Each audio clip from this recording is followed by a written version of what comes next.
In a fight, when a fighter has had enough or doesn't think he can continue, he taps. Have you ever thought of why a fighter taps?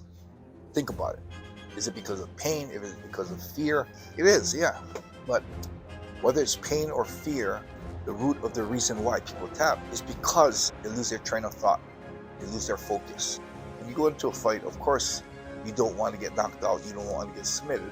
But the train of thought and the focus is what you are going to do to your opponent to render him helpless. How are you going to knock him out? How are you going to grab him to a position that you can lay in a submission? That's the focus.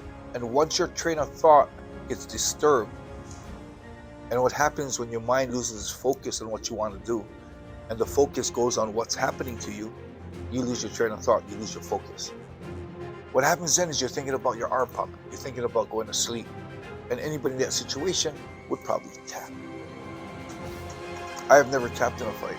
It isn't because I'm superhuman, it isn't because I have a pain threshold that is amazing, it isn't because I don't have fear. I have all of that, and I feel pain. But the reason why I never tap is because I never lose my focus.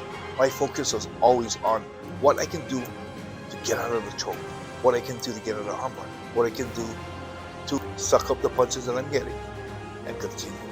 So my focus never wandered from the objective of doing what I can in my ability to submit my opponent or to finish my opponent. Here in this fight with Heath Herring, he has me in a deep key lock. At this point now, my arm is already popping. So instead of my focus going to my arm, my focus is still going to disguise my pain so Heath can't tell. And with my left hand, use it to start striking Heath in the head. Not only am I not showing pain, but I'm also showing aggression. Heath looks down at me and says, "It's cracking, I'm going to break it." And I told him, if you can break it, and then continued hitting him with my left hand. He then looks at the ref as it cracks a little more and tells the ref, it's cracking. And the ref asked me if I'm okay, and I told him, yes, I'm okay. He's asking me right here, are you okay? And I said, yes, I'm okay, and continued hitting him. Although my arm was cracking, my focus was still on fooling Heath, showing no pain, continue hitting him to make him give up on the arm, which he did. In this fight with Nogueira, he slaps in a real deep triangle choke.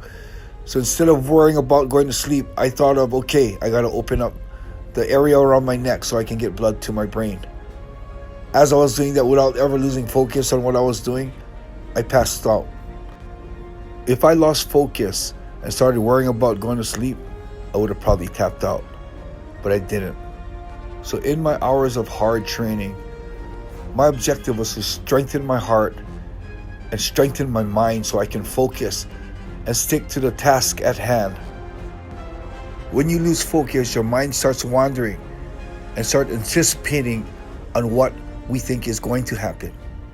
Anticipating passing out and anticipating a broken arm.